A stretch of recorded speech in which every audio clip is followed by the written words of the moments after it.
विद्यार्थियों, आज हम आरोह भाग 1 काव्यखंड से कवयित्री निर्मला पुतुल द्वारा लिखी कविता आओ मिलकर बचाएं इसका अध्ययन करेंगे। आओ मिलकर बचाएं ये कविता एक सुंदर कविता है और एक छोटी कविता है, मगर इस कविता का संदेश बहुत बड़ा है। कविता को पढ़ने से पहले हम कवयित्री निर्मला पुतुल जी के जीवन के बारे में जानते हैं। निर्मला पुतुल जी का जन्म 1972 में दुमका, झारखंड में हुआ था। इनकी अब तक प्रमुख 2 रचनाएं प्रकाशित हो चुकी हैं। नंगाड़ी की तरह बसते शब्द और अपने घर की तलाश में। निर्मला पुतुल का जन्म एक आदिवासी परिवार में हुआ।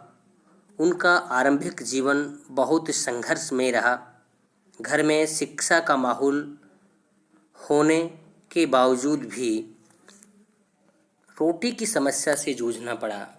नियमित अध्ययन नहीं कर पाई, अध्ययन उनका बाधित रहा।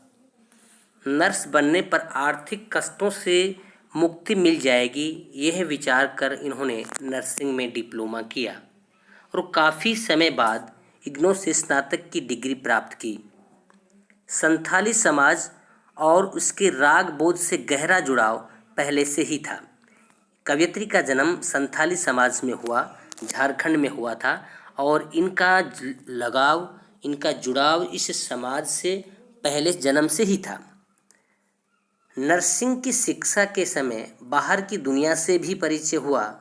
दोनों समाजों की क्रिया प्रतिक्रिया से वह बहुत विकसित हुआ, जिससे वह अपने परिवेश की वास्तविक स्थिति को समझने में सफल हो सकी। यानी कवयित्री ये कहना चाहती हैं कि एक आदिवासी परिवार में इनका जन्म हुआ और बाहरी बस्ती गांव में ही इनका रहन सहन था। ये शहरी वातावरण से, बाहरी दुनिया से ज़्यादा परिचित नहीं थी, मगर नर्सिंग का डिप्लोमा करने के लिए जब गाँव से इनको बाहर निकलना पड़ा तो दूसरे समाज से, दूसरे लोगों से, अपने लोगों की और अपने समाज की जब तुलना की, जब देखा तो एहसास हुआ कि आदिवासी समाज जो है आज भी इन परिस्थितियों में कहीं ना कहीं पिछड़ा हुआ है। तो ये तुलनात्मक अध्ययन इनको कविता के लिए प्रेरित करता है और समाज को आगे बढ़ाने के लिए कविताओं के माध्यम से संदेश भी देती हैं। उन्होंने आदिवासी समाज की विसंगतियों को तल्लीनता से उकेरा है। कड़ी मेहनत के बावजूद खराब दशा, यानी आदिवासी के लोग बहुत मेहनती होते हैं, मगर इतनी कड़ी मेहनत के बावजूद भी उनकी दशा जो है वो बहुत अच्छी नहीं है। कुरीतियों के कारण बिगड़ती पीढ़ी और रीति रिवाज, बुरी रीति रिवाजों को कुरीति कहते हैं। ऐसी रीतियाँ जो समाज को आगे ले जाने की बजाय पीछे ले जाती हैं। थोड़े लाभ के लिए बड़े समझौते, पुरुष वर्चस्व, स्वार्थ के लिए पर्यावरण की हानि, शिक्षित समाज का दिक्कों और व्यवसायों के हाथों की कठपुतली बनना आदि वे स्थितियां हैं जो पुतुल की कविताओं के केंद्र में हैं। यानी इन्होंने जो देखा, जो महसूस किया कि समाज में महिलाओं की बजाय पुरुषों का वर्चस्व है, हम अपने स्वार्थों के कारण से कहीं न कहीं पर्यावरण का नुकसान करते जा रहे हैं। शिक्षित समाज जो है वो भी व्यवसायों के या समाज के सशक्त लोग जो हैं उनके हाथों की कठपुतली बनता जा रहा है। इन स्थितियों को, इन परिस्थितियों को उन्होंने देखा और इन्हीं को एक सवाल बना करके अपने कविताओं में रखा है। वे आदिवासी जीवन के कुछ अनछुए पहलुओं से कलात्मकता के साथ में हमारा परिचय कराती हैं और संथाली समाज के सकारात्मक और नकारात्मक दोनों पहलुओं को बेबाकी से सामने रखती हैं। यानी संथाल समाज में कौन कौन सी अच्छाइयाँ हैं और कौन कौन सी बुराइयाँ हैं, वो इन कविताओं के माध्यम से इन सब का हम लोगों से परिचय करवाती हैं और संथाल समाज के लोगों में की क्या विशेषताएं हैं, उनकी क्या पहचान है, वो भी इस कविता में बताती हैं। संथाल समाज में जहाँ एक और सादगी, भोलापन, प्रकृति से जुड़ाव, कठोर परिश्रम करने की क्षमता जैसे सकारात्मक तत्व हैं। यानी इस समाज के लोग सादा जीवन उच्च विचार होते हैं, मन के भोले होते हैं, प्रकृति से इन लोगों का विशेष लगाव होता है, कठोर परिश्रम करते हैं ये लोग, ये इनकी क्षमता है। और दूसरी तरफ इनकी जो नकारात्मक पहलू बताया है, इन्होंने नकारात्मक पक्ष बताया है, वो है समाज का नशाखोरी की ओर ज़्यादा बढ़ना, शराब में डूबना, इस समाज की कमजोरी बताया है। और लेखिका इस शराब जैसी या नशाखोरी की प्रवृत्ति से अपने समाज को बचाना चाहती है। प्रकृति आज स्वार्थों के कारण से जो हमसे नष्ट हो रही है दिनों दिन, उसको बचाने की भी बात इस कविताओं में कवयित्री कर रही हैं।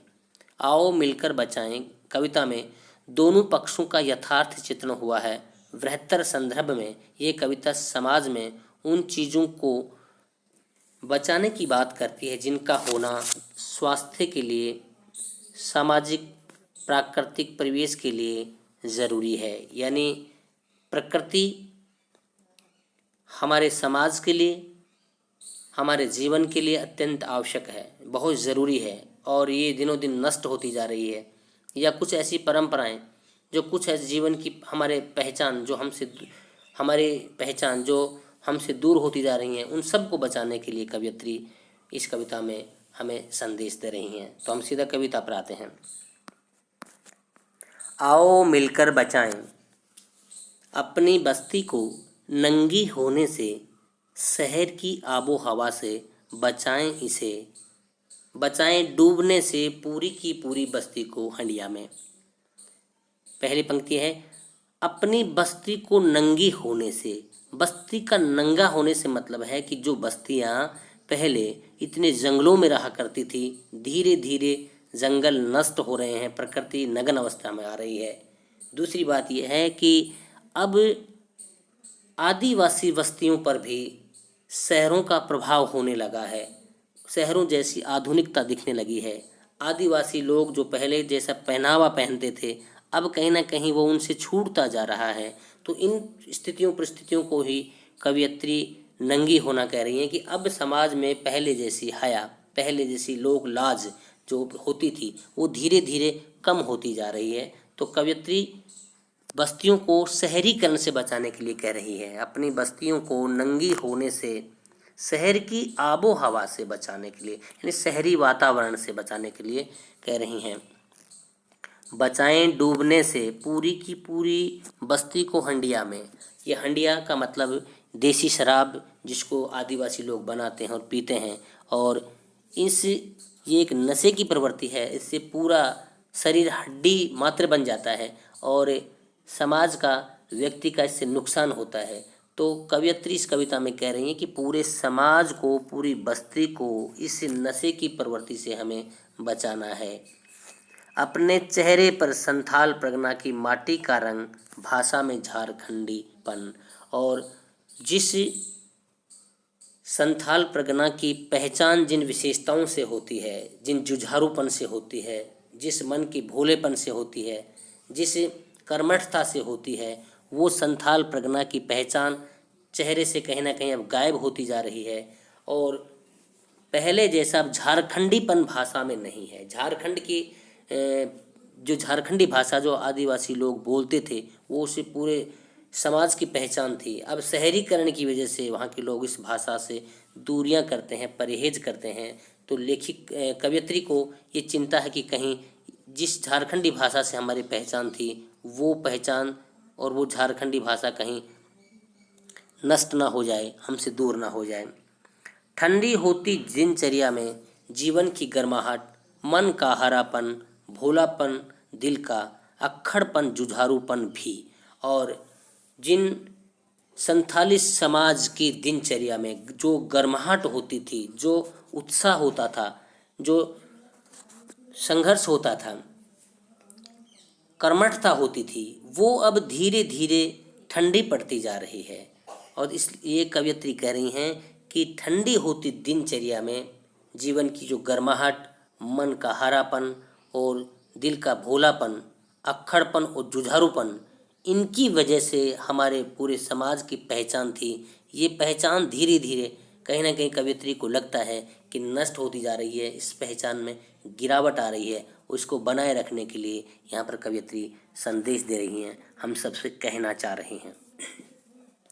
भीतर की आग, धनुष की डोरी, तीर का नुकीलापन, कुल्हाड़ी की धार। भीतर की आग का मतलब भीतर का जोश, अंदर की ऊर्जा, अंदर की ताकत। धनुष की डोरी, तीर का नुकीलापन और कुल्हाड़ी की धार। यहाँ पर धनुष, तीर और डोर ये आदिवासी लोगों के हथियार थे, ये उनकी पहचान है। तो कवयित्री कहना चाहती हैं कि धनुष, तीर और कुल्हाड़ी मात्र एक हथियार नहीं है, ये हमारे समाज की पहचान है, ये हमारी संस्कृति के अंग हैं। इनकी पहचान को बनाए रखना है, इनको जीवन से जोड़े रखना है। नदियों की निर्मलता, पहाड़ों का मौन, गीतों की धुन, मिट्टी का सौंधापन और फसलों की लहलहाट जो हमारे जीवन के लिए अत्यंत आवश्यक है। नदियों का स्वच्छ होना जीवन के लिए बहुत ज़रूरी है। नदियों का स्वच्छ होना, निर्मल होना जीवन के लिए अत्यंत ज़रूरी है। पहाड़ों का मौन हमारे लिए ज़रूरी है।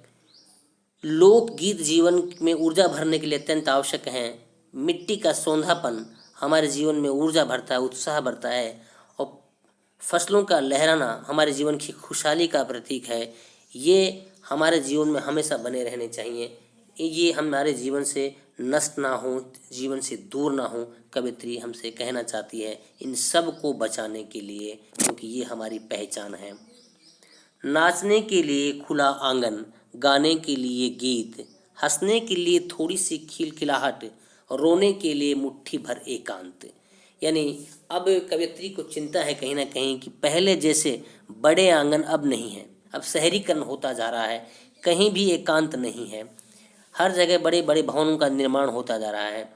गाँव के लोग अब शहरों में जा रहे हैं।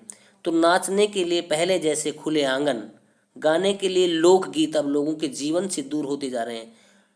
हंसने के लिए बनावटी हंसी सबके चेहरे पर दिखती है मगर खिलखिलाहट नहीं है। और रोने के लिए मुट्ठी भर एकांत का मतलब है कि एकाकीपन जो जीवन का है वो भी हमसे, अब जीवन में एकाकीपन है नहीं, हर जगह कोलाहल है। तो कवयित्री कह रही हैं कि इन आंगन को, इन गीतों को, इस खिलखिलाहट को और इस एकांत को जीवन की प्रगति के लिए बचाने की आवश्यकता है। यदि ये हमारे जीवन से दूर हो जाएंगे तो हमारी पहचान नष्ट हो जाएगी। बच्चों के लिए मैदान, पशुओं के लिए हरी घास, बुढ़ों के लिए पहाड़ों की शांति।